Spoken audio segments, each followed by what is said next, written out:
Good morning my dear student. आज हम लोग एक इम्पॉर्टेंट टॉपिक को डील करने वाले हैं, दैट इज़ सर्वेइंग।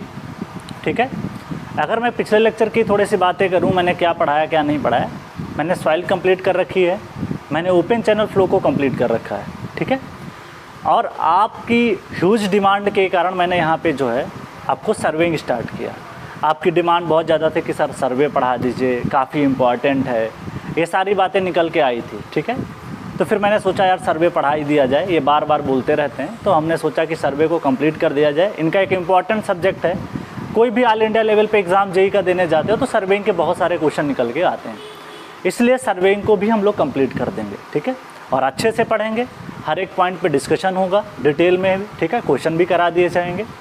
ठीक है, अब आपके पास पूरा जो है सितंबर है और अक्टूबर है, इसी महीने के अंदर ही हमको कोशिश करना है कि आपका सिलेबस 10 अक्टूबर 15 अक्टूबर के तक ख़त्म हो जाए, और उसके बाद आराम से आप जो भी सब्जेक्ट पढ़ रखे हो वो आप रिवाइज़ करिए।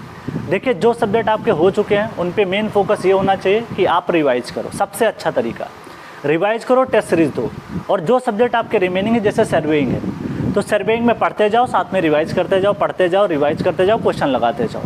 और लेकिन जो पहले से पढ़ रखा है उस सारे सब्जेक्टों को आपको क्या करना है, रिवीजन करना है। रिवीजन करो, अपनी कमियां ढूंढो, उसके साथ टेस्ट सीरीज दो, अपना एनालिसिस करो, क्या गलतियां कर रहे हो, वो सारी चीज़ का एक प्रॉपर शेड्यूल होना चाहिए कि आप एक संडे पे एक आपको टेस्ट देना है या संडे में 2 टेस्ट देने हैं। एक हफ्ते का एक अपना शेड्यूल बना लो कि मेरे को सोमवार से लेकर के रविवार तक जो भी है एक प्रॉपर शेड्यूल होना चाहिए। सैटरडे तक पूरा रिवीजन करेंगे, संडे को बैठ के 2 टेस्ट देने हैं। एक मॉर्निंग में दे दो, अपना जो भी टाइमिंग एग्जाम का हो 9 से 11 दे दो, और दूसरा कोई शाम टाइम दे दो। 2 टेस्ट जरूर लगाओ आप स्टार्टिंग में से, फुल लेंथ लगाओ, कोई दिक्कत नहीं है। जो नहीं हुआ उसको छोड़ दो, जो सब्जेक्ट अभी आपका सर्वेइंग जैसे नहीं हुआ तो उसको कोई दिक्कत नहीं, जितना पढ़े होगे। हालांकि ऑफलाइन में आपका आधा सब्जेक्ट लगभग हो गया था सर्वेइंग का, तो उतना तो आपको पता ही होगा। उतने क्वेश्चन आते हैं तो आप कर लीजिए, बाकी तो मैं कंप्लीट कर दूंगा। मैं इनिशियल से स्टार्ट करूंगा, ऐसा नहीं कि 20 से स्टार्ट करूंगा, मैं सर्वेइंग शुरुआत से ही स्टार्ट करूंगा। ठीक है, तो शुरुआत से हम सारी बातें करेंगे। तो अब आपको बहुत ही सतर्क हो जाना है, और टाइम लिमिटेड है, अक्टूबर में पेपर होना ही होना है लास्ट में। ठीक है, तो टाइम तो है नहीं, और पूरी ताकत लगा दो उसमें, क्योंकि एग्ज़ाम काफ़ी टाइम आपको दे दिया। आपको लगता था कि आपके पास टाइम नहीं है, बीच में लॉकडाउन रहा, आपका मार्च में एग्ज़ाम होने वाला था, 6 महीने डिले हो गया। 6 महीने डिले का मतलब आप पूरी प्रिपरेशन कर सकते हो, इसका मतलब ये अटेम्प्ट आपके हाथ से जाना नहीं चाहिए। ठीक है, पूरी तरीके से अपनी ताकत लगा देनी है, क्योंकि एग्ज़ाम अब 1 साल बाद ही, 1.5 साल बाद होगा दोबारा प्री एग्ज़ाम, तो उतना टाइम तो आपको देना नहीं है। जो भी है इसी ताकत लगा लो, जितना प्री में ताकत झोंकना चाहते हो लगा दो।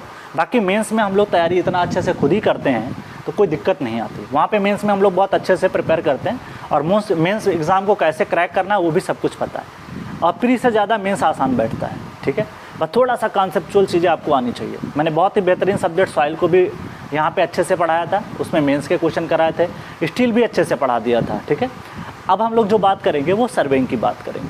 देखिए, सर्वेइंग का सबसे पहले ये जान लेते हैं, किसी भी सब्जेक्ट को पढ़ने के पहले उस सब्जेक्ट का वेटेज जानना बहुत ज़रूरी है कि कितने ईयर्स में कितने क्वेश्चंस पूछे गए हैं। जैसे अगर मैं सर्वे की बात करूं तो कम से कम मान के चलिए सर्वे का जो वेटेज है वो 35 साल का मैंने एनालिसिस किया। 35 साल में सबसे ज़्यादा क्वेश्चन जो आए हुए हैं वो मैंने देखा है बिल्डिंग मटेरियल और कंक्रीट टेक्नोलॉजी से पूछे गए।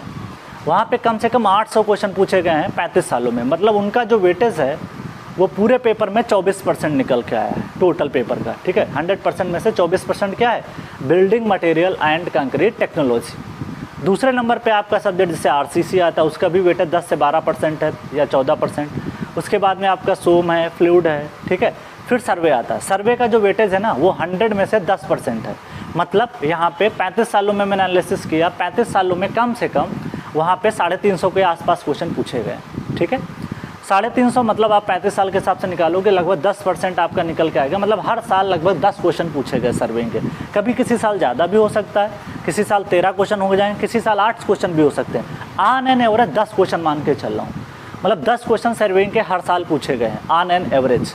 मतलब वेटेज है 10 क्वेश्चन, बहुत इंपॉर्टेंट होता है हमारे लिए। ठीक है, जैसे आप दूसरा सब्जेक्ट बात कर लोगे उनमें कम आया हुआ है, जैसे आप इन्वायरमेंट में जाओगे, हाइड्रोलॉजी है, इरिगेशन में वेटेज कम है आपका एसएससी जेईई में। ठीक है, लेकिन अदर जो सब्जेक्ट शुरुआत के बोला, जैसे आपका building material, concrete technology, fluid mechanics, RCC, SOM, survey, इनका वेटेज बहुत ज़्यादा रहता है। लेकिन आने वाले समय में ये देखा गया है कि 2018 के पेपर से उठाना, 17, 18, 16 का देखोगे तो आपका एस्टिमेशन कॉस्टिंग को भी पूछा गया है।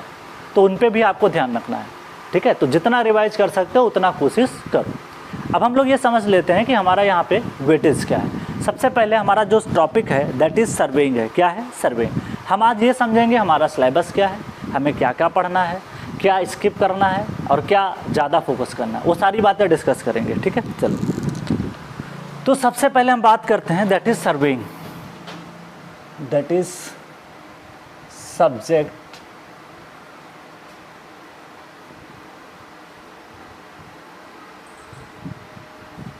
Surveying. That is subject is surveying, ये आपका सब्जेक्ट है सर्वेइंग, ठीक है। इसके बारे में बात करना, तो सबसे पहले हम ये बात कर लेते हैं यहाँ पे इसका वेटेज क्या है। वेटेज,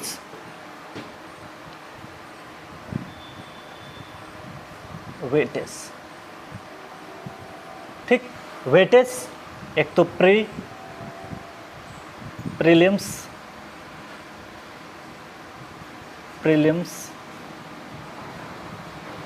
मेंस,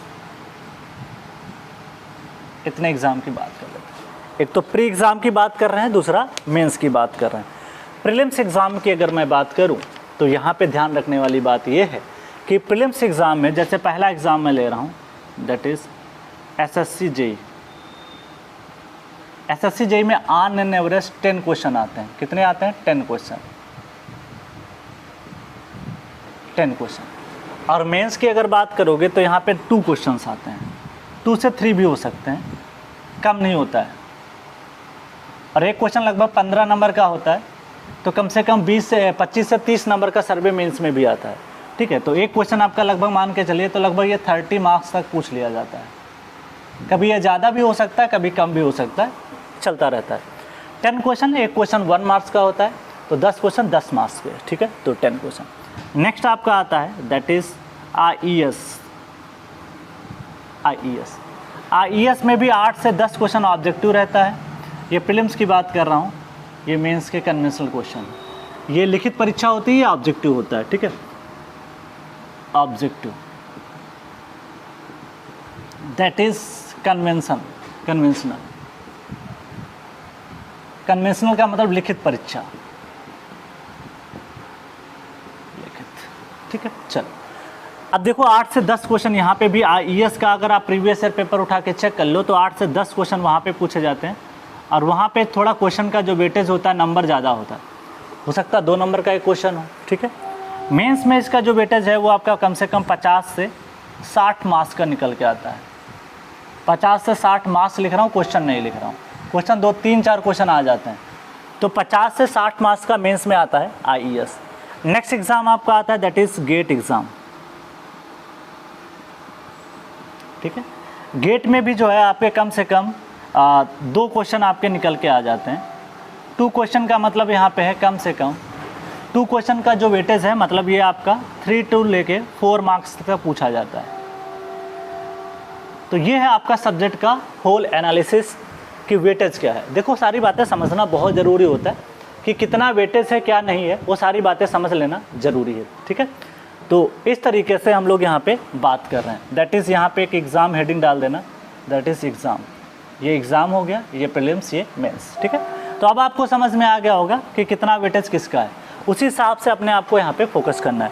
बाकी जितने स्टेट लेवल एग्ज़ाम्स होते हैं, जैसे यहाँ पे बात कर लें, एई लेवल एग्ज़ाम है, एई का एग्ज़ाम है, उत्तर प्रदेश एई हो सकता है, महाराष्ट्र हो सकता है, राजस्थान हो सकता है, ठीक है। तो वहाँ पे भी इसका जो वेटेज है वो कम से कम आपका 10 से 12 क्वेश्चन रहता है, ठीक है, लगभग आईईएस के बराबर। और जो मेंस में रहता है वहाँ पे भी आपका, अगर मेंस पेपर करा रहा है तो आपका 30 से 40 मार्क्स का रहता है। तो इस तरीके से ये तो है आपका वेटेज। वेटेज समझ में आ गया, सब्जेक्ट को कैसे रिलेट कराना है वो बातें आपको क्लियर हो गई होंगी। अब बात करते हैं हम लोग हैं यहाँ पे that is related with the what is the syllabus. Syllabus को बात करते हैं। देखिए, सारी चीज़ें समझना बहुत ज़रूरी है, क्योंकि अगर नहीं समझोगे तो फिर हमें कुछ पता नहीं रहा। एक ब्रॉड थीम क्लियर होती है तभी हम चैप्टर को पढ़ना अच्छा लगता है। देखिए, कोई भी चीज़ पढ़ना है उसकी पहले एक समरी जानना बहुत ज़रूरी है। अगर समरी जान जाओगे तो फिर मज़ा आएगा पढ़ने में। अब जैसे बात करते हैं that is syllabus of survey, syllabus of surveying, survey बोल दो, सर्वेइंग बोल दो, सर्वेइंग एक प्रोसेस हो जाता है, ठीक है, ओके। चल, तो सबसे पहले अगर बात करूं तो सबसे पहला जो पॉइंट निकल के आता है that is fundamental of surveying, ठीक है, तो उसकी बात करते हैं, fundamental of surveying.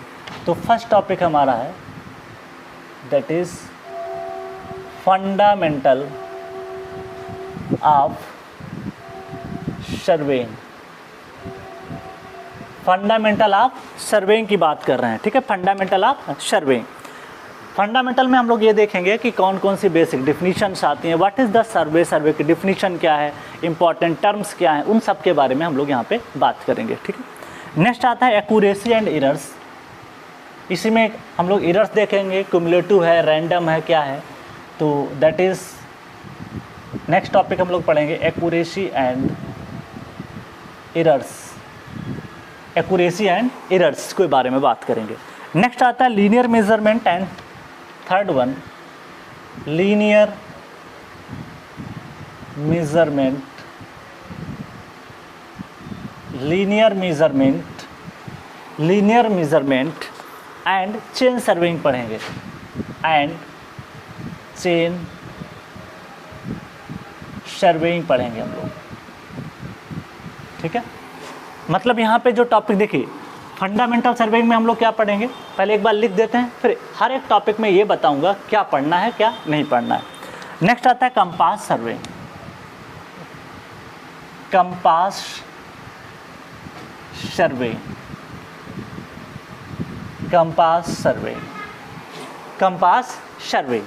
Next topic है theodolite, fifth one is theodolite, ये भी एक इम्पॉर्टेंट टॉपिक है, यहाँ से बहुत सारे क्वेश्चन निकल के आते हैं, थियोडोलाइट। फिर है ट्रावर्सिंग, ट्रावर्स सर्वे बोल दो, ट्रावर्सिंग बोल दो, ट्रावर्स, ट्रावर्सिंग और ट्रावर्स सर्वे, कुछ भी बोल सकते हो, ट्रावर्स सर्वे, ये भी एक टॉपिक है, पढ़ेंगे इसमें भी ट्रावर्सिंग में हम लोग देखेंगे क्या क्या पढ़ना है, अभी एक्सप्लेन करूँगा। नेक्स्ट आता है levelling, seventh topic is levelling, levelling, levelling में देखेंगे कि हमारा लेवल है कि नहीं है। नेक्स्ट आता है आठवां टॉपिक है दैट इज कंटूरिंग, क्या है, कंटूरिंग को भी हम लोग पढ़ेंगे, बड़ा अच्छा टॉपिक है कंटूरिंग, तो उसके बारे में भी हमको वहाँ पे डील करना है। नेक्स्ट टॉपिक है आपका plane table surveying, ninth is, जो भी हमारे सिलेबस में उसको मेंशन कर रहा हूँ, plane table surveying, that is plane table surveying. Next topic of discussion है measurement of area and volume, tenth topic है measurement, measurement of area and volume, measurement of area and volume, ठीक है। चल next बात करते हैं, 11 topic है trigonometric levelling, that is trigonometric, trigonometric, यहाँ पे ट्रिग्नोमेट्री के जो भी कॉन्सेप्ट होंगे वो यूज होंगे, लेवलिंग, ठीक है, ट्रिग्नोमेट्रिक लेवलिंग। उसके बाद में आता है टैक्योमेट्री, 12th टॉपिक है हमारा टैक्योमेट्री, टैक्योमेट्री, ठीक है, टैक्योमेट्री, ठीक है, टैक्रोमेट्रिक, टैक्योमेट्री बोल दो या टैक्योमेट्रिक लेवलिंग, लेवलिंग, ठीक है। नेक्स्ट टॉपिक डिस्कशन आता है दैट इज कर्व्स,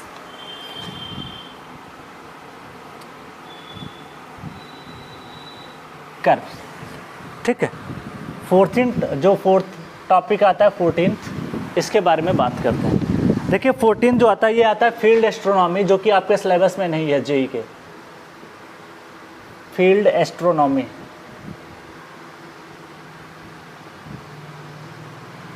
15 टॉपिक आपका आता है that is photogrammetry, that is photogrammetry, ठीक है, दैट इज़ फोटोग्रामेट्री। ओके, चलो ये सारे टॉपिक हो गए, सिलेबस तो आपका मेंशन हो गया। आप समझ लेते हैं क्या है सारी कहानी, उसके बारे में पता करें।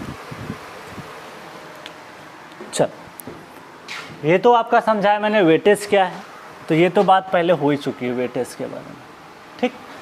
अब अपना सिलेबस थोड़ा एक नज़र देख लेते हैं, क्योंकि मेरे को इसी में अपनी पूरी दिमाग लगानी है, ठीक है। तो इसको जान लेना ज़रूरी है। किसी के बारे में भी, जैसे आप कहीं पे भी जाते हो, जैसे आप कहीं पे भी किसी की शादी देखने लोग जाते हैं, तो पहले उसकी फैमिली के बारे में थोड़ा बहुत पता कर लेते हैं, तभी तो शादी होती है ना, कि उसकी फैमिली बैकग्राउंड कैसा है, क्या नहीं है, सारी बातें पता कर लेते हैं, तभी जाके वहाँ पे शादी वगैरह तय होती है। वैसे ही यहाँ पे भी हम किसी चीज़ को जब पढ़ने जाते हैं, तो उसके पहले उसकी ब्रॉड थीम हमारे दिमाग में होनी चाहिए। तो वही उसके पहले हम लोग जान लेते हैं क्या है।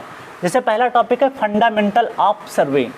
तो फंडामेंटल ऑफ सर्वेइंग का मतलब ये है कि उसके बेसिक चीज़ें क्या है। फंडामेंटल का मतलब होता है उसकी बेसिक नीड्स क्या हैं, वो हम देखेंगे।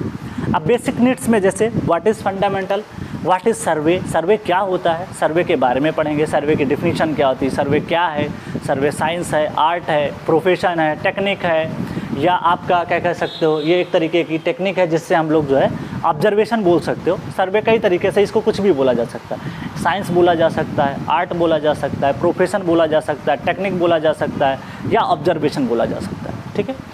तो सर्वे का बेसिक डिफिनीशन हम ये आर्ट कहते हैं, जिससे हम लोग इसकी रिलेटिव पोजीशन के बारे में बात करते हैं, ठीक है।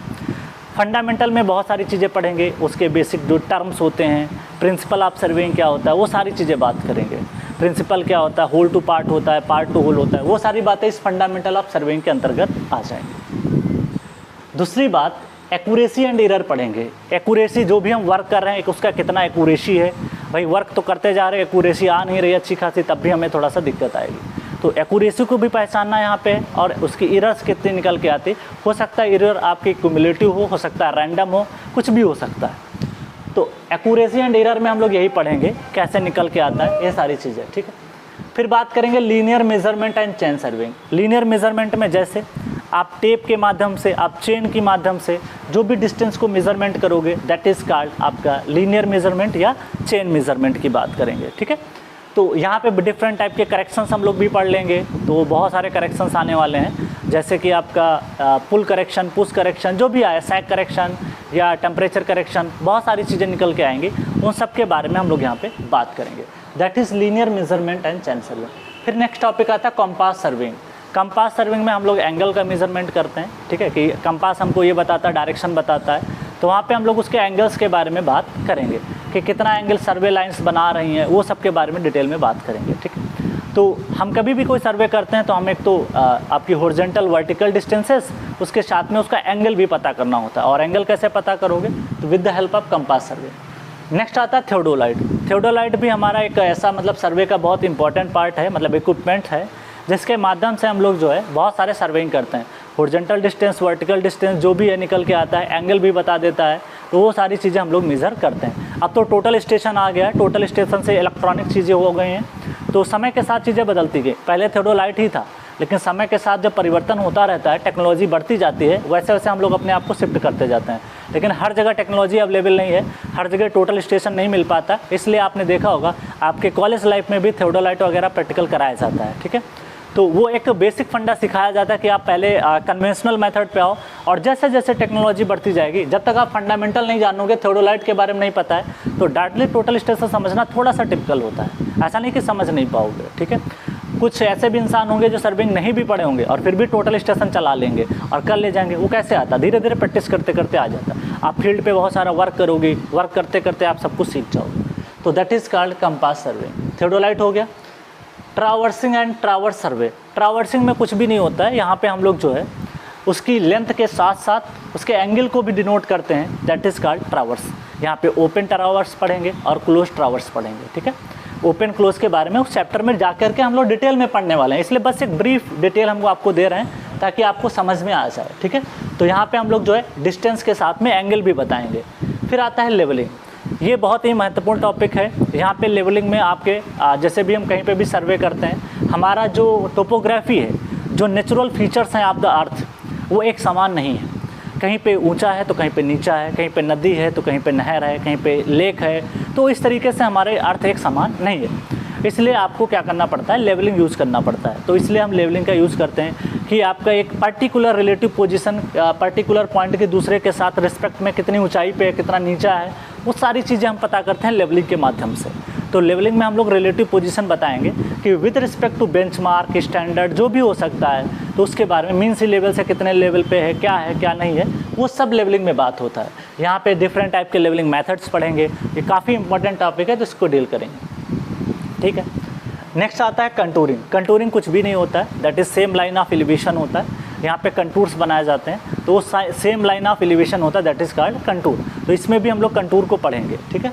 तो कंटूरिंग हम लोग पढ़ेंगे। नेचुरल फीचर्स के कुछ कंटूर पूछे जाते हैं एग्जाम में। माउंटेन का कंटूर कैसा बनेगा, लेक का कैसे बनेगा, पॉन्ड का कैसे बनेगा, ठीक है। तो उन सब के बारे में, जैसे कोई केव है, गुफा है, उसका कैसे बनेगा, तो उन सब के बारे में हमको यहाँ पे पता होना चाहिए, दैट इज़ कॉल्ड कंटूरिंग। फिर नेक्स्ट आता है प्लेन टेबल सर्वेइंग। देखिए, प्लेन टेबल सर्विंग एक ऐसा सर्वे होता है जो हम लोग फील्ड पे ही सारी चीज़ें फिलअप कर लेते हैं। मतलब यहाँ पे जो रीडिंग्स होती हैं और जो ऑब्जर्वेशंस होती है, जो हम लोग साइटिंग करते हैं, ओरिएंटेशन करते हैं, और साथ में हम लोग जो है रीडिंग फिल करते जाते हैं। तो प्लेन टेबल जो होता है हमारा यहाँ पे जो है आपकी दोनों चीज़ें साथ चलती रहती हैं। और जो चेन सर्विंग वगैरह ये सर्वे रहता है, इन सर्वे में पहले तो डेटा लेते हो, बाद में फील्ड वर्क काम करते हो, बाद में घर पे आकर के पूरा कॉपी पे चढ़ाते हो कि भैया इतना इतना आया। लेकिन प्लेन टेबल में सारे काम एक साथ होते हैं, ठीक है। तो आपकी जो सीट होती है वो भी प्रिपेयर होती रहती है और साथ में सर्वे भी चलता रहता है। तो ये फील्ड पे किया जाता है प्लेन टेबल सर्वे, इसमें प्योरली फील्ड वर्क होता है, ठीक है। फिर आते हैं, बात करते हैं measurement of area and volume. जैसे आपने देखा होगा, रेलवे ट्रैक बनाना है या कोई भी चीज़ बनानी, एम्बैंकमेंट बनानी है, तो वहाँ पे इस जो एरिया एंड वॉल्यूम का टॉपिक है ना, इसका बहुत वेटेज है। मतलब कोई भी वर्क करते हो, ध्यान रखिएगा, ये जो एरिया एंड वॉल्यूम मैं बात कर रहा हूँ, ये टॉपिक आपका एस्टिमेशन एंड कॉस्टिंग में भी पढ़ोगे, ठीक है। एस्टिमेशन और कास्टिंग में भी पढ़ोगे। और इसके बारे में मैंने पता है ओपन चैनल फ्लो में जब ट्रेपोजाइडल बनाया था, जैसे एरिया वहाँ निकाला था वैसे एरिया यहाँ पे भी निकाल लेंगे। तो इस तरीके से हम लोग जो है यहाँ पे भी इसके बारे में हम लोग यहाँ पे डिटेल में बात करेंगे, ठीक है। मतलब यहाँ पे क्लियर हो जाएगा। तो एस्टिमेशन कॉस्टिंग में जो भी अर्थवर्क के क्वेश्चन आएंगे वो आप यहाँ से सॉल्व कर पाओगे। मैं रिलेट करा दूंगा, आप घर पे जाके ऑब्जेक्टिव उठा लीजिएगा, आप सॉल्व कर लोगे तो बेटर रहेगा। तो that is measurement of area and value. तो यहाँ पे सपोज दैट मैंने बताया नहीं, आपको एम्बैंकमेंट बनाना है, तो जैसे कोई ठेका लेता है रोड बनाने का या कुछ भी होता है, कॉन्ट्रैक्टर जो होता है, तो उसको पैसा ठेके से मान ले 2 करोड़ का 10 करोड़ का प्रोजेक्ट ले लिया, तो उसका पूरा एस्टिमेशन होता है कि भैया अर्थ वर्क में कितना पैसा लगेगा, रोड बनाने में कितना पैसा लगेगा, क्या होगा। रेलवे ट्रैक बिछा रहे हो, उसका ऊंचाई पे बनाना होता है रेलवे ट्रैक को, ऐसे ट्रेपोजाइडल बनता है, देखा नहीं, साइड में स्लोपी रहता है ऐसे करके, ताकि पानी नीचे चला जाए। नीचे बेस ज़्यादा रखना पड़ता है क्योंकि लोड को डिस्ट्रीब्यूट करना होता है, तो वहाँ पे ट्रेपोजाइडल बनता है। तो वहाँ पे कुछ ऊंचाई पे बनाया जाता है ताकि पानी जो है वहाँ पे ना पहुँच सके, क्योंकि बरसात में जब पानी पहुँचता है तो ट्रैक के ऊपर आ जाएगा, तो फिर जो है हमारी यातायात सुविधा जो होती है ट्रेन की वो बाधित हो सकती है। इस वजह से हम लोग जो है उसको थोड़ा ऊंचाई पे बनाते हैं। तो वहाँ पे भी अर्थवर्क काम करना पड़ता है। तो कितनी मिट्टी लगेगी, कितना अर्थवर्क आएगा, कितना पैसा लगेगा, ये सारी बातें निकालनी पड़ती हैं। तो उसकी हेल्प किसकी लोगे, measurement of area and value, that's clear. फिर बात करते हैं ट्रिग्नोमेट्रिक लेवलिंग की बात करते हैं। यहाँ पे क्या होता है कि हम ट्रिग्नोमेट्रिक हेल्प से एंगल मेजरमेंट करते हैं और हम लोग ये निकाल लेते हैं कि कितना हॉरिजॉन्टल डिस्टेंस है। जैसे बहुत सारे माउंटेन इलाके में आपको कुछ भी सर्वे करना है तो ट्रिग्नोमेट्रिक की हेल्प लेनी पड़ेगी, ठीक है। तो टैन थीटा, साइन थीटा, जो भी फार्मूला यूज़ होंगे उनकी हेल्प लेंगे और हम लोग वहाँ पे हाइट एंगल वगैरह मेजर कर लेंगे, ठीक है। तो this is called trigonometric levelling. Next आता है टैकोमेट्रिक लेवलिंग। देखिए, टैकोमेट्रिक लेवलिंग वहाँ पे की जाती है जहाँ पे आपका चेन सर्विंग करना मुश्किल होता है। कि मान ले इनएसेसिबल पॉइंट है, कोई वैली है, कोई माउंटेन है, जहाँ पे आपका चेन बिछाना मुश्किल होता है, तो वहाँ पे हम लोग क्या करते हैं, जो आपका टैकोमेट्रिक होता है, टैकोमेट्रिक में horizontal as well as vertical distances के साथ में एंगल भी मेजर करते हैं, ठीक है। तो ये इंपॉर्टेंट आ जाता है ये चीज़, ठीक है। नेक्स्ट टॉपिक एक इंपॉर्टेंट टॉपिक है कर्व्स। तो कर्व से बहुत सारे क्वेश्चन निकल के आते हैं, तो कर्व्स के बारे में भी हम लोग डिटेल में बात करेंगे। तो कर्व में जो भी डेरिवेशन आते हैं वो सब हम लोग बात कर लेंगे। तो यहाँ पे एक एक चीज़ करके डील करेंगे। ये तो आपका होल सिलेबस जो है जेई का है, किसका है, एसएससी जेई का, एसएससी जेई, ये पूरा सिलेबस निकल के आता है। दैट इज़ ये जो पूरा सिलेबस इधर लिखा मैंने यहाँ से ले करके ये सब किसका है, एसएससी जेई का। ऐसा मत सोचना ये एसएससी जेई के साथ में गेट ईएस का भी सिलेबस है। बस 2 टॉपिक ऐसे हैं जो आपको नहीं पढ़ाने। देखिए, ये जानना जरूरी है। पता चला आप गुप्ता एंड गुप्ता सॉल्व कर रहे हो सर ये क्वेश्चन कैसे लगेगा? अरे भैया जब आपके सिलेबस में नहीं है फोटोग्रामेट्री, ठीक है, और दूसरा आपका फील्ड एस्ट्रोनॉमी, ये टॉपिक केवल किस में है? ये topic only in GATE and ES. तो मैं लिख देता हूँ this is only in ESC में ज़्यादा पूछे जाते हैं। ये वाला टॉपिक जो फील्ड एस्ट्रोनॉमी है ये केवल ईएससी में पूछा जाता है, ठीक है, ये प्योरली आईईएस में है, और ये जो टॉपिक है वो आईईएस प्लस गेट दोनों में है। मतलब आपका फोटोग्रामेट्री वाला टॉपिक जो है ना बहुत ज़्यादा पूछा जाता है, आईईएस है, गेट है, प्लस आईएएस है। मैंने बात नहीं किया यहाँ पे आईएएस का पेपर लिखना भूल गया, that is 5th point. IAS का पेपर लिख लो या सिविल सर्विसेज कर लो, इसको यहाँ पे आप मेंशन कर लीजिएगा बाद में। सिविल सर्विसेज, सिविल सर्विसेज जो पेपर होता है इसमें भी जो मेंस, ऑब्जेक्टिव तो होता नहीं है इसका, है मेंस होता है, तो मेंस में इसका वेटेज जो है 50 से 60 मार्क्स का रहता है लगभग, ठीक है, या 40 से बोल दो, इसको ज़्यादा बेटर रहेगा, इतना वेटेज रहता है। तो आईएएस की परीक्षा अगर कोई ऑप्शनल से लेकर दे रहा होगा तो उसके केस में जो पेपर बनता है तो कम से कम आपका जो है आईएएस के पेपर में भी 40 से 60 मार्क्स का मेंस में आता है, मतलब आईएएस के लगभग बराबर है, ठीक है।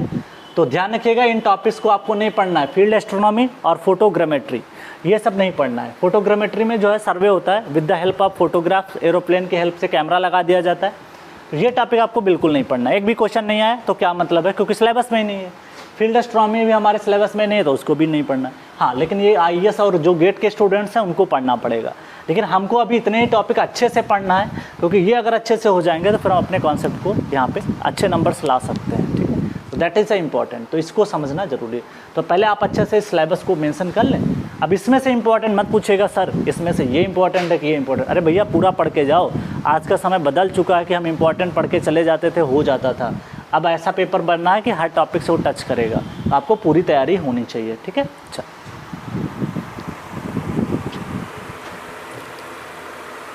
आप इसको अच्छे से नोट डाउन कर लें, फिर हम आगे बढ़ते हैं।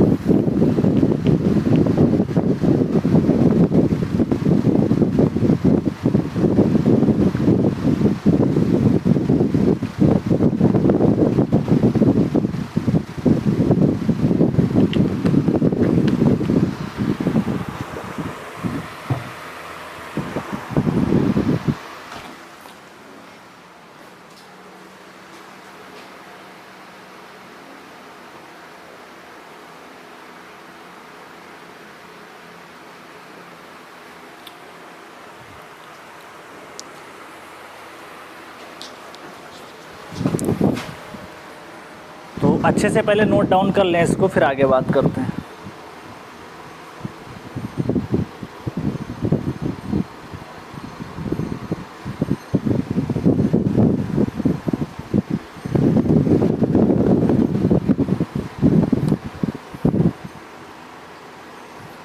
चलो नेक्स्ट बात करते हैं। अब मैं इस सिलेबस को रफ कर रहा हूँ, फिर आगे फर्दर टेक केयर करता हूँ, ठीक है। अब अच्छे से ये तो क्लियर हो गया होगा क्या पढ़ना है क्या नहीं पढ़ना है, सारी चीज़ें मैंने बता दी, how to start the subject. चलो अब मैं इसको रफ कर रहा हूँ क्योंकि मेरे को नेक्स्ट बातें करनी है।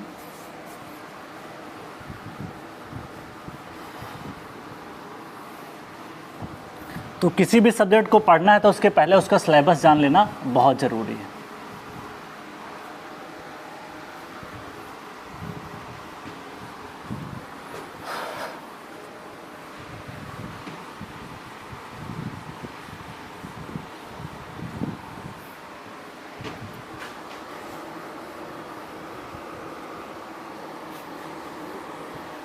आगे बढ़ते हैं।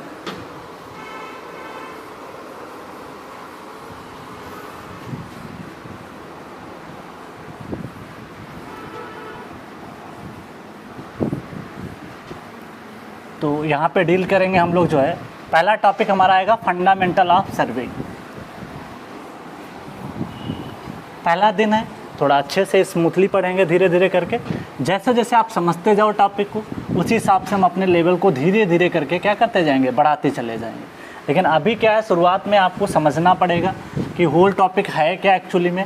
जब ये सारी चीज़ें क्लियर हो जाएंगी तो हम सारे क्वेश्चन खुद ही कर ले जाएंगे। दूसरी बात है, अब जितना सॉइल में क्वेश्चन करा दिए थे उतना थोड़ा सा यहाँ पे टाइम कम है तो उतना तो नहीं हो पाएगा। मैं इतना अच्छे से पढ़ा दूंगा कि आप घर पे ऑब्जेक्टिव क्वेश्चन जब आप लगाओगे तो खुद ही सॉल्व हो जाएंगे। जो टफ क्वेश्चन होंगे वो मैं क्लास में ही करा दूंगा, जो इजी पढ़ेंगे वो खुद ही कर ले जाओगे। अब खुद से ज़्यादा करना बेटर रहेगा, इसलिए ध्यान रखिएगा कि हम मेंस के क्वेश्चन कर लिया करेंगे, यहाँ पे कुछ मेंस के क्वेश्चन करेंगे ताकि हमारे ऑब्जेक्टिव क्लियर ऑटोमेटिक वहाँ पे ऑब्जेक्टिव सॉल्व हो जाएंगे, ठीक है।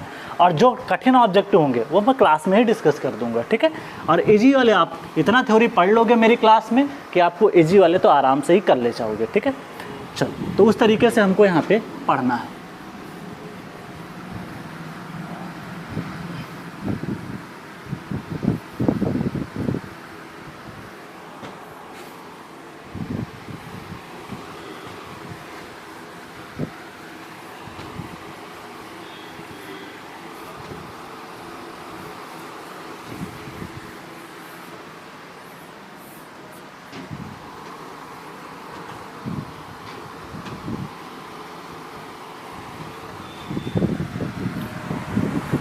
चलो नेक्स्ट टॉपिक की बात करते हैं, that is fundamental of serving, chapter 1। That is पहला चैप्टर है, दैट इज़ चैप्टर 1। चैप्टर 1 क्या क्या पढ़ना है इसके अंतर्गत है वो देखते हैं। Chapter 1 fundamental of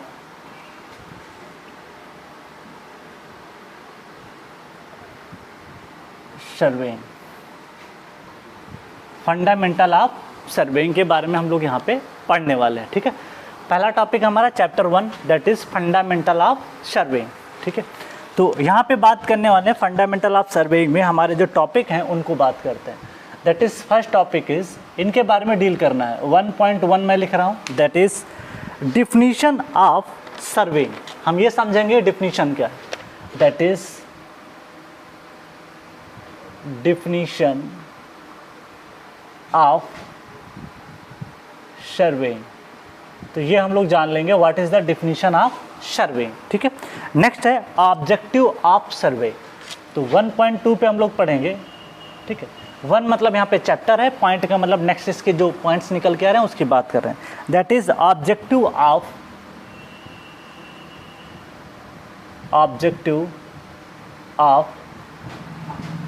surveying, objective of surveying, ठीक है। थर्ड टॉपिक निकल के आता है 1.3, ऑब्जेक्टिव क्या हमारे पर्पस या ऑब्जेक्टिव होते हैं जिसके बारे में सर्वे करना है। फिर आता है इंपॉर्टेंट टर्म्स क्या यूज होते हैं सर्वे में, उसकी बात करेंगे। दैट इज इंपॉर्टेंट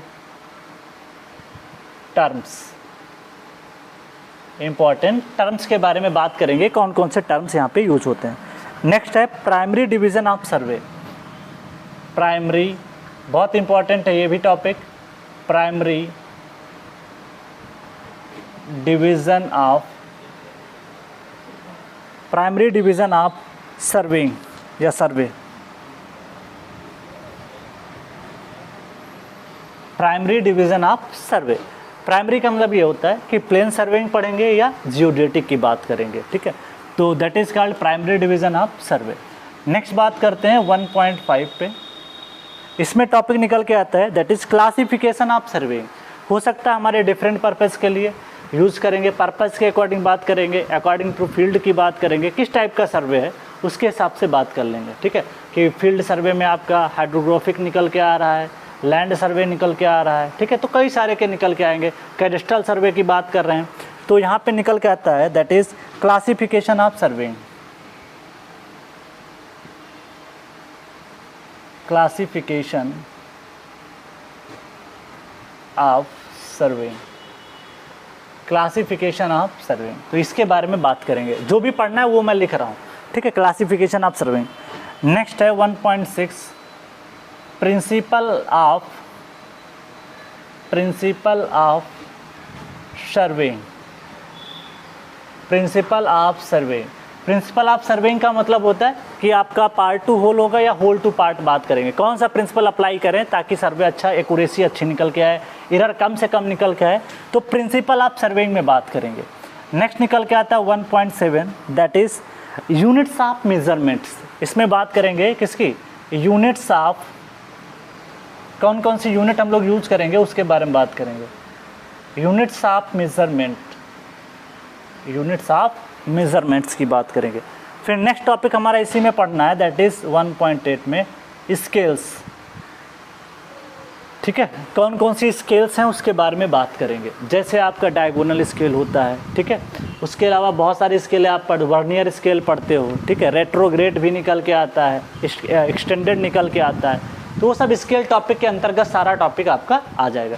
तो पहले चैप्टर में मेरे को क्या पढ़ना है एक बार अच्छे से क्लियर कर लो, क्योंकि ये सब जितना दिमाग में बढ़ते जाओगे ना, ये सारी चीज़ें एक ब्रॉड थीम चैप्टर की क्लियर होती जाएगी। और जब ये ब्रॉड थीम क्लियर हो जाएगी तो फिर आपको पढ़ने में मज़ा आएगा, ठीक है, यार इस टॉपिक के अंदर ये पढ़ना है, इस टॉपिक के अंदर ये पढ़ना है, तो आधी चीज़ें तो ऐसे ही याद हो जाती हैं, तो इसलिए आपको जानना ज़रूरी है, ठीक है। चल पहले इसको लिखो, फिर हम पहला डिफिनीशन उठाते हैं, डिफिनीशन ऑफ सर्वे। तो दैट इज़ यहाँ से स्टार्ट करता हूँ। पहला टॉपिक है 1.1 डिफिनीशन ऑफ सर्वे।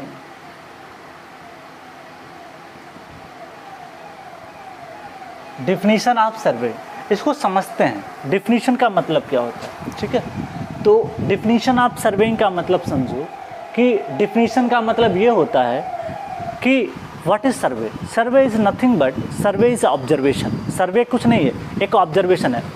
एक जनरल टर्म की बात करते हैं, आप ये बताओ कि जैसे आपको सर्वे करना होता है, तो आप ये थोड़ी ना कि हम केवल सिविल इंजीनियरिंग में सर्वेइंग पढ़ रहे हैं, बहुत सारे सर्वे होते हैं। आपको घर बनाना है तब भी आप सर्वे करते हो, आपको कहीं पे कोई प्रोजेक्ट बनाना तब भी आप सर्वे करते हो, रोड बनाना तब भी सर्वे करते हो, मतलब या कोई आपको मतलब मार्केटिंग करना तब भी आप सर्वे करते हो।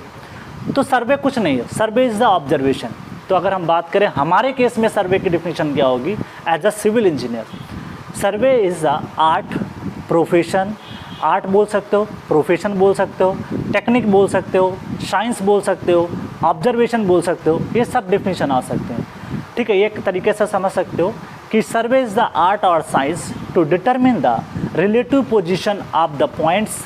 रिलेटिव पोजीशन हमको बताना है, अब चाहे वो हॉरिजॉन्टल भी हो सकता है, वर्टिकल भी हो सकता है, इसमें हम लोग एंगल का भी मेजरमेंट कर सकते हैं, कुछ भी कर सकते हैं, ठीक है। तो दिस इज़ कॉल्ड सर्वे। समझ में आया? सर्वेइंग का एक आर्ट है जिससे हम लोग दो है रिलेटिव पोजीशंस के बारे में बात करेंगे। हो सकता है वर्टिकल हो सकता है हॉरिजॉन्टल हो, कुछ भी हो सकता है, बट हमको अर्थ के ऊपर हमको यहाँ पे रिलेटिव पोजीशन बतानी है, ठीक है। अब ये सर्वे देखेंगे, हो सकता है कि आपका मरीन सर्वे हो सकता है वाटर में सर्वे कर रहे हो सकता है कि फील्ड पे कर रहे हो सकता है कि आपका जियोलॉजिकल सर्वे हो। वो डिफरेंट पर्पज़ के लिए आप सर्वे जब करते हो वो डिपेंड कर जाता है कि आपका किस पर्पज़ के लिए आप यूज़ कर रहे हो, उस पर डिपेंड करता है, ठीक है। तो अभी पर्पज़ नहीं लिख रहा हूँ, वो पर्पज़ आपका आ जाएगा। जो हमारा इंपॉर्टेंट ऑब्जेक्टिव ऑफ सर्वेइंग है, प्राइमरी डिवीजन ऑफ है, क्लासिफिकेशन ऑफ सर्वे में हम लोग पढ़ लेंगे कि किस प्रकार से किस पर्पज़ के लिए कर रहे हैं, उसमें वो सारी डिफिनीसन आ जाती हैं। तो पहले डिफिनीशन ऑफ सर्वेइंग को हम लोग यहाँ पे मेंशन करते हैं, ठीक है। चल, सर्वेइंग इज़ एन आर्ट, पहला पॉइंट है, आप मेरे साथ ही लिखते रहो तो बेटर रहेगा। Surveying is an art, art बोल दो इसको, या मैं लिख देता हूँ आर्ट बोल दो, साइंस बोल दो, या ऑब्जर्वेशन बोल दो, कुछ भी बोल सकते हो। ऑब्जर्वेशन बोल सकते हो या टेक्निक बोल सकते हो, दैट इज़ टेक्निक, इसको कुछ भी बोल सकते हो, ठीक है। आर्ट, साइंस, ऑब्जर्वेशन, टेक्निक, या एक और टर्म आ सकता है that is profession, that is profession, कुछ भी आ सकता है, ठीक है। दैट इज़ प्रोफेशन, ठीक है। Profession, that is called profession of determining relative position of point, determining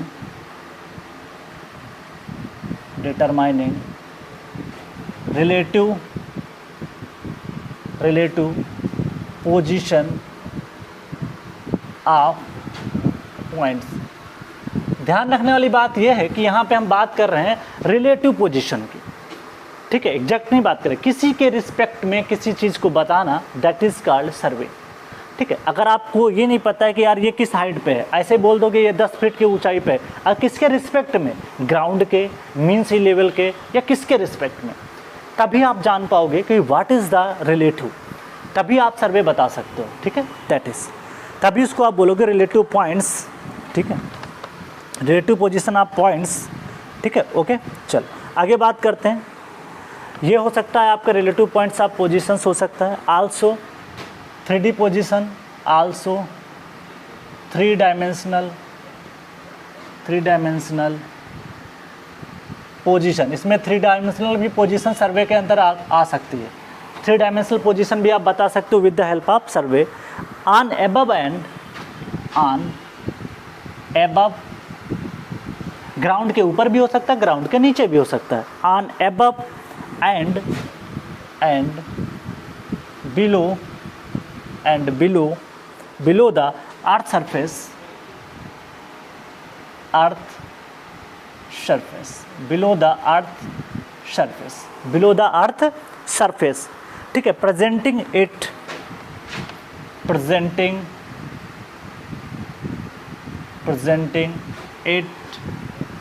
देखिए जो भी डेटा आया, जो भी सर्वे आपने किया, उसको या तो आप न्यूमेरिकल फॉर्म में, टेबल फॉर्म में लिख सकते हो, या उसको ग्राफिकल रिप्रेजेंट कर सकते हो कि भैया ये इसका प्लान आया, या इसका टॉप व्यू आया, या इसका क्रॉस सेक्शन आया, या कुछ भी आया। तो उसी चीज़ को या तो आप मेजरमेंट कर सकते हो किसको, न्यूमेरिकल फॉर्म में, या आप उसको ग्राफिकली रिप्रेजेंट कर सकते हो। तो presenting it on it graphically और न्यूमेरिकली, ग्राफिकली और दैट इज न्यूमेरिकली, जैसी मर्जी, जैसे आपके पास डेटा हो, जैसे आपको समझने में आसानी हो, आपकी रिक्वायरमेंट हो सकता है। आपको ग्राफिकली जहाँ पे काम लगे वहाँ ग्राफिकली ले सकते हो, और जहाँ पे न्यूमेरिकली लगे वहाँ पे न्यूमेरिकली काम कर सकते हो। जैसे आप किसी बिल्डिंग को बनाना है, आपको घर बनवाना है, किसी सोसाइटी को बनाना है, तो आप क्या देखते हो, एक प्लान व्यू देखते हो, जैसे मैप बना होता है, ये प्लान व्यू, इसी के अकॉर्डिंग बिल्डिंग को बनाना है, तो वो कैसा रिप्रेजेंटेशन है, वो ग्राफिकल रिप्रेजेंटेशन है। लेकिन उसी डेटा को अगर न्यूमेरिकल फॉर्म में देंगे तो वही चीज़ क्या हो जाएगी कि भैया लेंथ इतनी है, ब्रेथ इतनी है, तो वो सारी चीज़ें निकल के आती हैं जैसे आपका न्यूमेरिकली, ठीक है। चल, तो इस तरीके से सारी चीज़ों को हमने यहाँ पे डील किया। नेक्स्ट टॉपिक निकल के आता है that is aim of surveying. तो मैं नेक्स्ट हेडिंग यहीं पे लिखता हूँ, that is aim of surveying. Next point of discussion है that is aim of surveying. हमारा पर्पस क्या है, एम या पर्पस, और पर्पस ऑफ सर्वेइंग। अभी पहला चैप्टर है, आराम से अपनी भूमिका बना लेते हैं क्योंकि ये चैप्टर इंपॉर्टेंट है, इसी से ही सारे टर्म्स यूज होने वाले हैं। तो दैट इज़ एम और पर्पस ऑफ सर्वेइंग क्या होता है उसको डील करते हैं, ठीक है।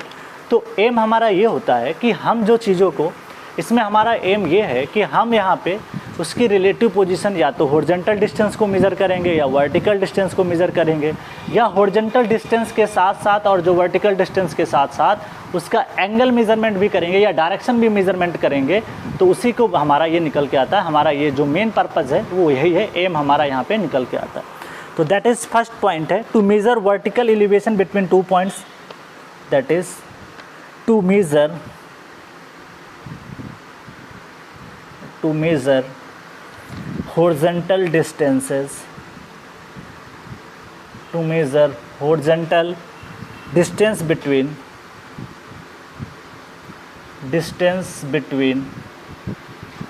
2 points, ठीक है। चल 2 पॉइंट्स। नेक्स्ट है to measure vertical elevation,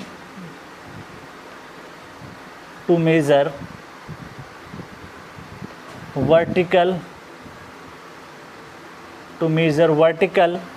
elevation between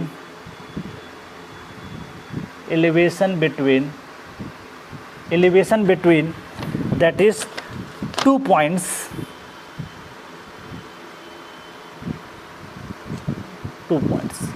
ठीक है। हो सकता है कि आपको किसी पर्टिकुलर पे मेजर करना, ये पॉइंट एक पॉइंट ए है, एक पॉइंट बी है, तो ये हॉरिजॉन्टल डिस्टेंस हो गई। और हो सकता है कि आपका एक पॉइंट यहाँ पे है, एक पॉइंट यहाँ पे है, तो हो सकता है कहीं से आप मेज़रमेंट कर रहे हो, मान लिया, तो सपोज दैट ये आपको वर्टिकल पोजीशन बतानी है, तो आप सपोज दैट सर्वे यहाँ से कर रहे हो, मान लिया यहाँ पे सर्वे कर रहे हो, तो इसकी पोजीशन क्या है, मान लिया H1 पे है, ये जो पॉइंट है आपका दैट इज़ ए पॉइंट है, ये बी पॉइंट है, ये कितनी हाइट पे H2, तो ये वर्टिकल डिस्टेंस आप मेज़र कर रहे हो। To measure the vertical elevation between the 2 points. Next point deal करने वाले हैं that is to find out relative direction of line. Third point है to find out relative direction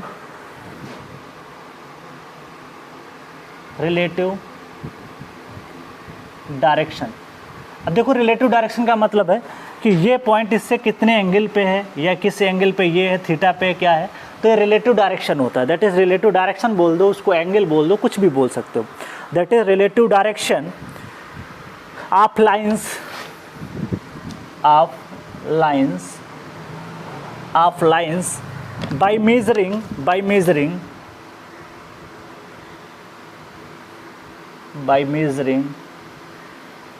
by measuring horizontal angles।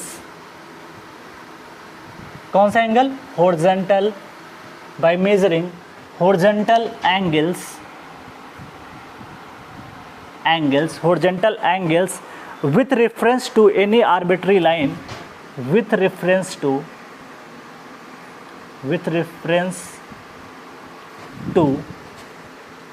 any arbitrary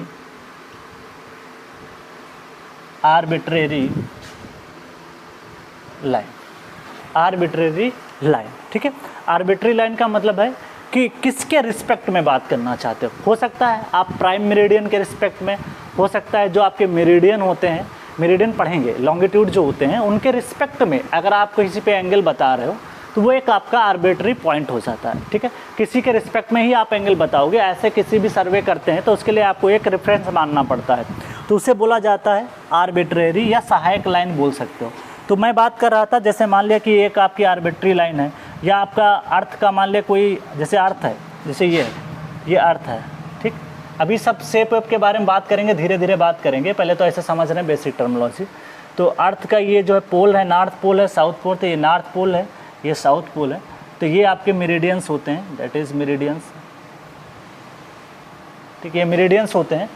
तो इसके यहाँ पे इस point के रिस्पेक्ट में अगर कोई लाइन आप खींच रहे हो तो ये कितना एंगल इसके रिस्पेक्ट में बना रही है, इस लाइन के रिस्पेक्ट में कितना एंगल बना रही है, तो this is called arbitrary point. That is arbitrary point, ये हो सकता है। ये बात करेंगे जब कंपास आएगा ना, तो वहाँ पे बहुत अच्छे से यूज होगा, तो अभी बिल्कुल भी परेशान नहीं होना है। ठीक है, नेक्स्ट पॉइंट है to find out absolute direction. Absolute direction भी बता सकते हैं, to find out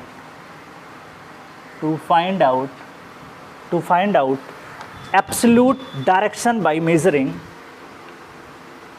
absolute direction by measuring horizontal angles by measuring horizontal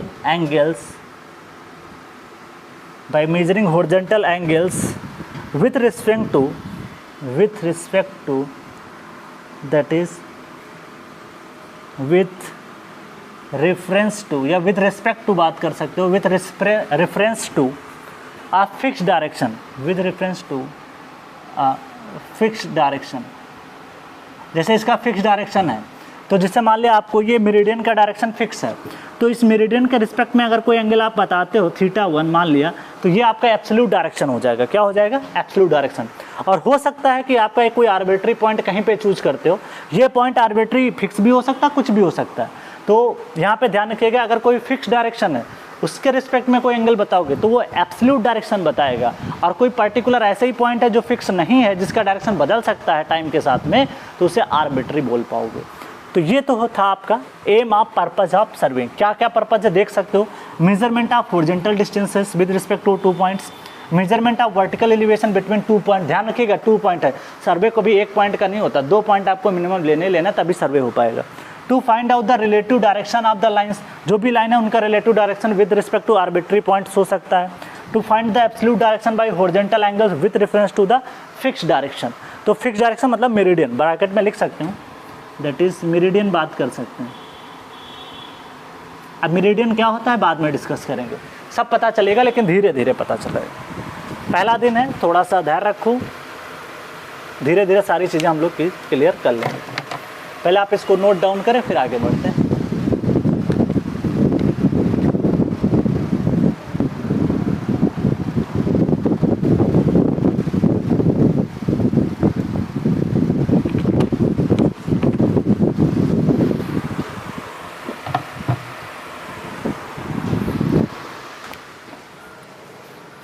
तो यहाँ पे सारी चीज़ें हम लोग बहुत अच्छे से पढ़ेंगे, एक एक चीज़ क्लियर करेंगे, व्हाट इज़ द पर्पज़ सम, तो सारी चीज़ हम लोग यहाँ पे देखेंगे।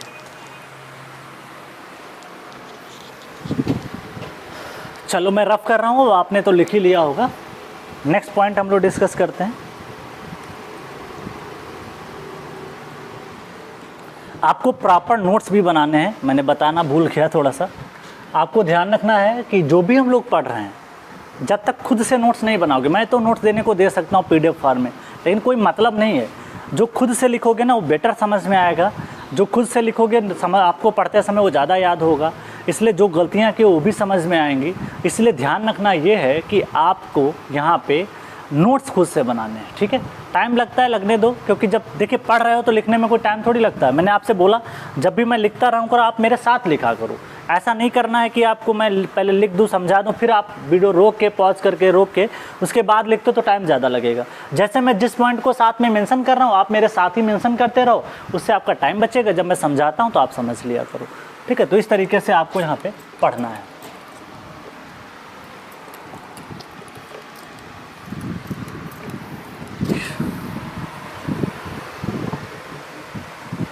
चलो अब बात करते हैं ऑब्जेक्टिव ऑफ सर्वे। हमारा ऑब्जेक्टिव क्या है, ये तो हमने अभी तक बात किया, पर्पज और एम की बात किया।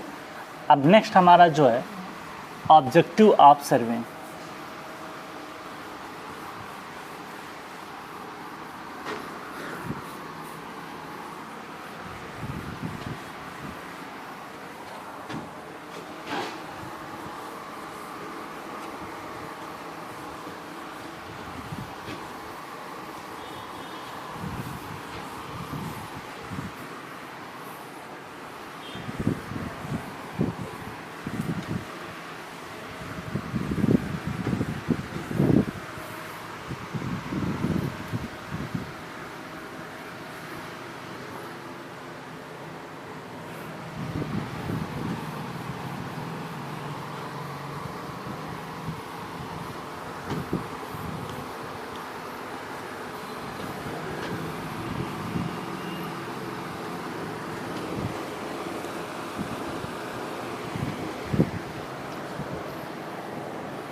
नेक्स्ट टॉपिक ऑफ डिस्कशन है हमारा, दैट इज़ ऑब्जेक्टिव ऑफ सर्वे, ठीक है। दैट इज़ टॉपिक, एम और ऑब्जेक्टिव में थोड़ा डिफरेंस रहता है। That is topic number 2, that is objective of survey. Objective of surveying की बात करें, हमारा ऑब्जेक्टिव क्या है, हम सर्वे क्यों कर रहे हैं, इसके पीछे रीज़न होना चाहिए, ठीक है। कोई भी काम करते हो उसके पीछे ऑब्जेक्टिव होता है, ठीक है। आप पढ़ाई करते हो उसके पीछे है कि आपको जॉब चाहिए, वही चीज़ यहाँ पे भी है। दैट इज़ फर्स्ट पॉइंट आपका निकल के आता है, प्रिपेयर अ मैप और प्लान। फर्स्ट पॉइंट है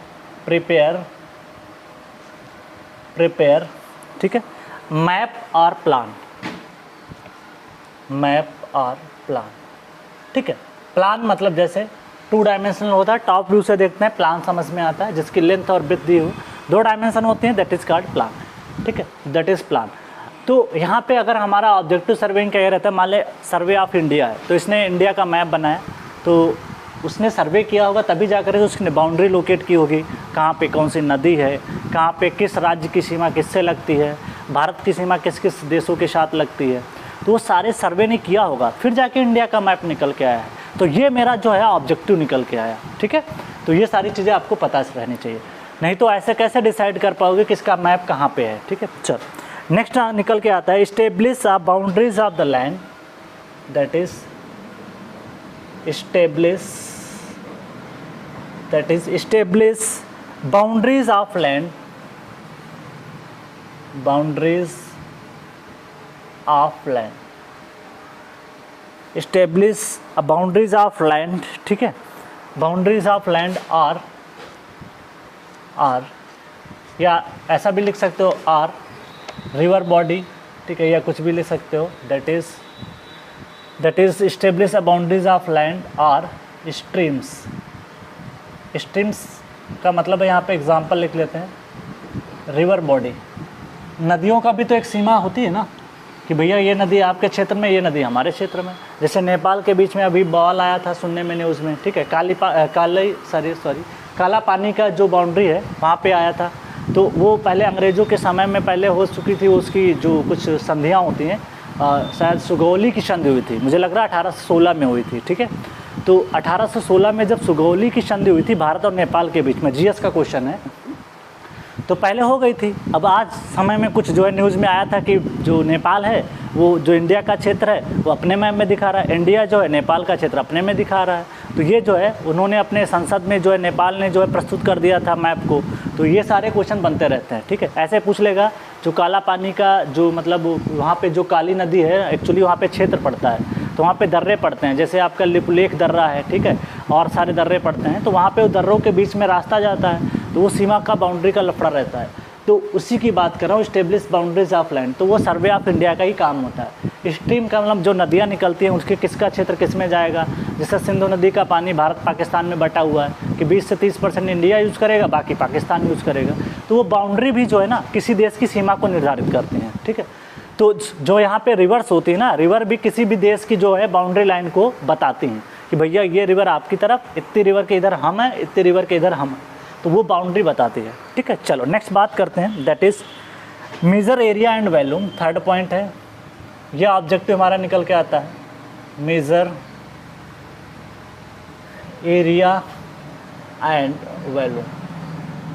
क्या निकालते हैं, एरिया एंड वॉल्यूम। नेक्स्ट निकल के आती सारी बातें हैं आपकी, that is select sites for civil engineering project. Select site for civil engineering project, civil engineering project, ठीक है। सिविल इंजीनियरिंग प्रोजेक्ट के लिए जो साइट सुटेबल होती है वो भी जो है सर्वे से ही पता चलता, तो ये भी एक आपका ऑब्जेक्टिव निकल के आता है। नेक्स्ट है surveying also includes establishment of point. Fourth जो फिफ्थ पॉइंट निकल के आता है, that is surveying also include, surveying also includes, surveying also includes establishment of point,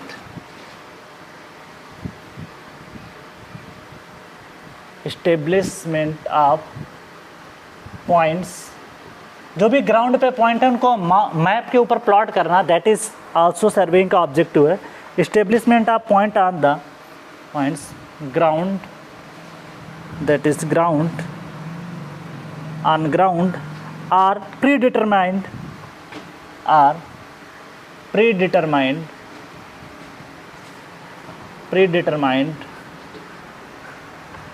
the paper, जो मैप बनाते हैं ना उस पर प्रीडिटरमाइंड होता है ऑन द पेपर। तो ये सारे आपके निकल के आते हैं ऑब्जेक्टिव, ठीक है। तो ये बात तो आपको आई होप क्लियर हो गई होगी, ठीक है। अब आगे बात करते हैं, नेक्स्ट हमारा जो निकल के आता है ऑब्जेक्टिव हो गया हमारा, फिर है method of presentation of measurement, ठीक है। उसी का सब पार्ट है जो मैंने हेडिंग बनाई थी, उसी से रिलेट कराते हैं, दैट इज़ उसी का पार्ट है जो उसमें आया था हमारा कि किस तरीके से डेटा को रिप्रेजेंट कर सकते हैं। तो डेटा को दो तरीके से रिप्रेजेंट कर सकते हैं, या तो न्यूमेरिकली या तो ग्राफिकली। तो नेक्स्ट हेडिंग आपको बनानी है, that is presentation of data, that is method of presentation of measurement. methods of presentation, method of presentation of measurement,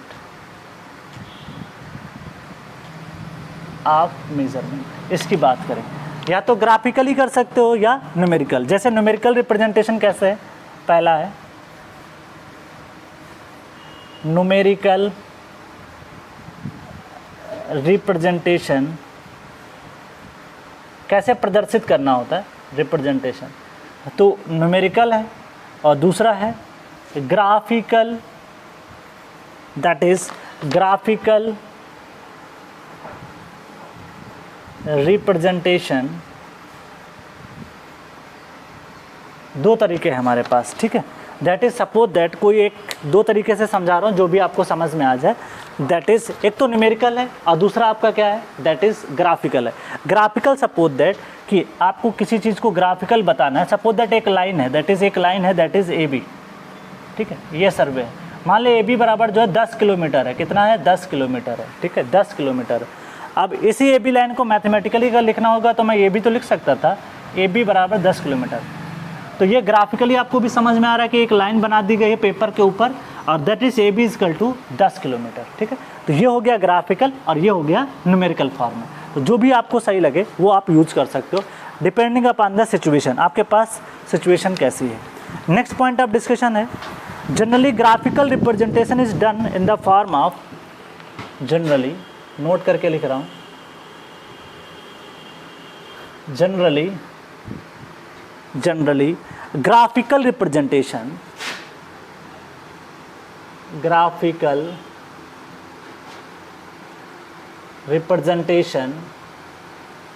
is done for, generally graphical representation is done for, या तो map के लिए करते हैं या तो प्लान व्यू के लिए करते हैं। तो generally the graphical representation is done for map और प्लान, ठीक है, इसके लिए करते हैं, ठीक है। Done in the form of, done कहाँ पे लिखा, that is done in the form of, यहाँ पे फिर से लिख लीजिएगा, done in the form of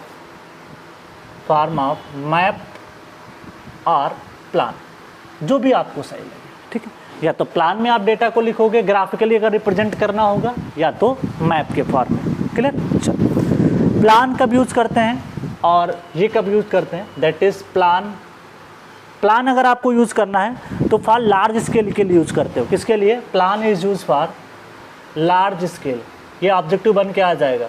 तो प्लान ध्यान रखिएगा लार्ज स्केल के लिए यूज़ करते हैं, और मैप जो है दैट इज़ स्मॉल स्केल के लिए यूज करते हैं। तो ये ऑब्जेक्टिव निकल के आपके आ सकते हैं, इंपॉर्टेंट है ये पॉइंट, ठीक है।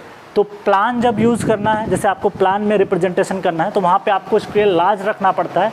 और आपने मैप में देखा होगा, कभी इंडिया का मैप आपके रूम पे लगा होगा, ठीक है, तो उसमें देख लेना नीचे कहीं पे स्केल को मेजरमेंट दिखाया गया है, ठीक है। दैट इज़ आपने देखा होगा कि स्केल लिखा होगा 1/50,000, तो मतलब वो मैप की स्केल है, ठीक है। तो ध्यान रखिएगा मैप का स्केल छोटा होता है, और क्योंकि मैप का इसलिए छोटा होता है, मैं समझाता हूँ क्यों छोटा होता है, उसके पीछे रीज़न समझो।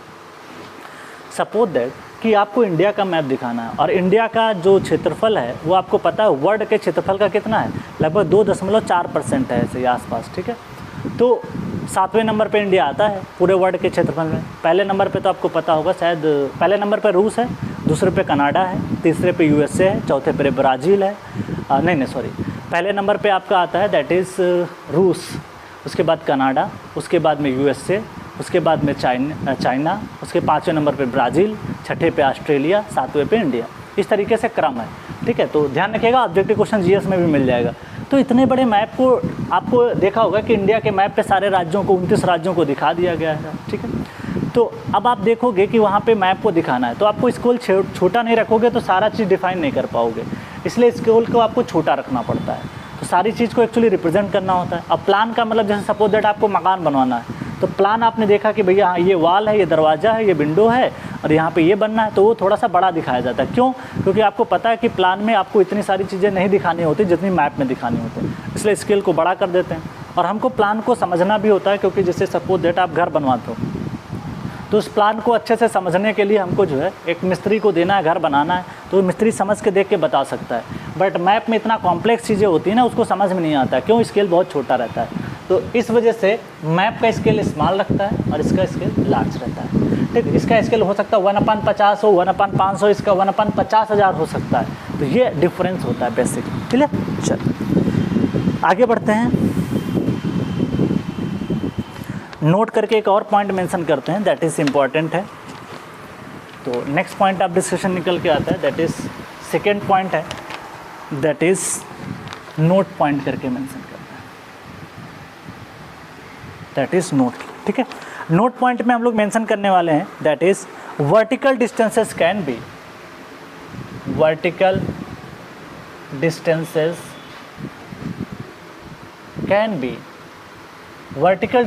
can be shown with the help of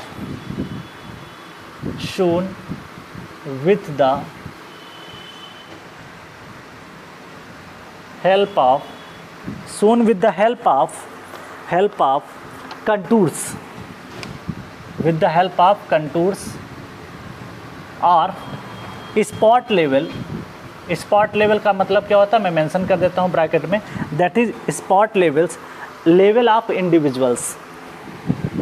spot level का मतलब होता है लेवल ऑफ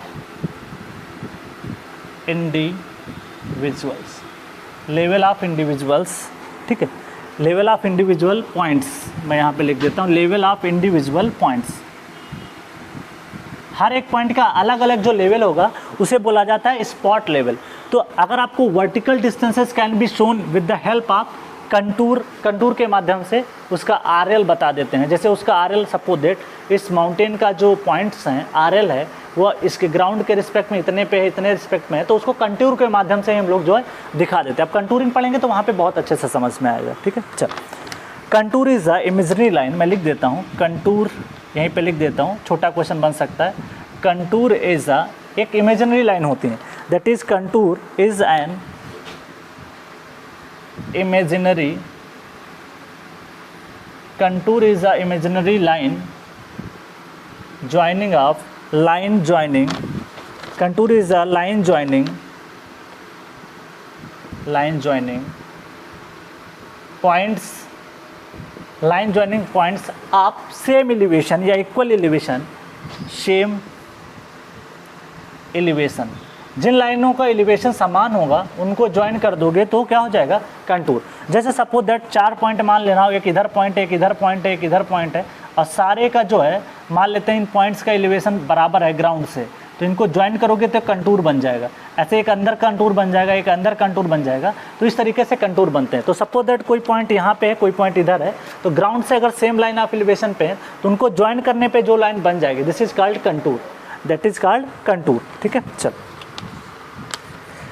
नेक्स्ट पॉइंट है दैट इज़, ये तो कंटूर हो गया। दूसरा पॉइंट लिख रहा हूँ दैट इज़ स्पॉट लाइन के बारे में बात करें। Spot levels are height, spot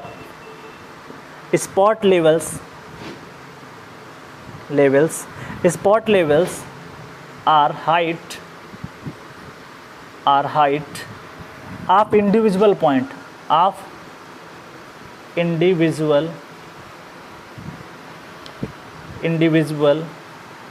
points. ध्यान रखने वाली बात ये है, कंटूर में कई सारे पॉइंट ज्वाइन हो जाते हैं, बट स्पॉट लेवल्स में क्या होता है कि पर्टिकुलर इंडिविजुअल अकेले पॉइंट की हाइट बताई जाती है, that is called spot level. Contours gives better visualization, यहाँ पे नोट करके मेंशन कर देता हूँ, contours, that is contour gives better, contour gives better visualization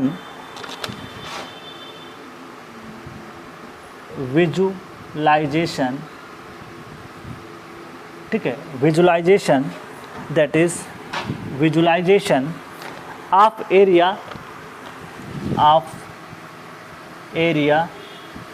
gate, मतलब आपको अच्छे से विजुलाइज होगा कंटूर अगर बना होगा। जैसे एग्जांपल के थ्रू समझें, अगर कोई पॉन्ड है, कोई रिवर है, कोई लेक है, तो एग्जाम्पल पॉन्ड्स, रिवर्स, झील, लेक, तो इनके बारे में अगर आपका कंटूर है तो ज़्यादा बेटर समझ में आएगा, स्पॉट लेवल से उतना बेटर विजुलाइजेशन नहीं होगा, ठीक है। वैली,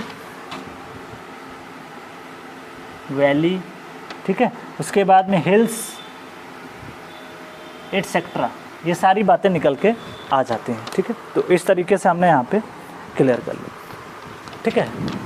तो अब हम लोग नेक्स्ट लेक्चर में मिलते हैं, जिसमें हम लोग जो बात करेंगे, जो भी अगला टॉपिक हमारा होगा, ठीक है। अभी ये पहला लेक्चर है, धीरे धीरे हम लोग अपनी भूमिका बना लेते हैं, धीरे धीरे समझेंगे, फिर अपने लेक्चर को थोड़ा सा बढ़ाते चले जाएंगे, टाइमिंग भी बढ़ाते चले जाएंगे।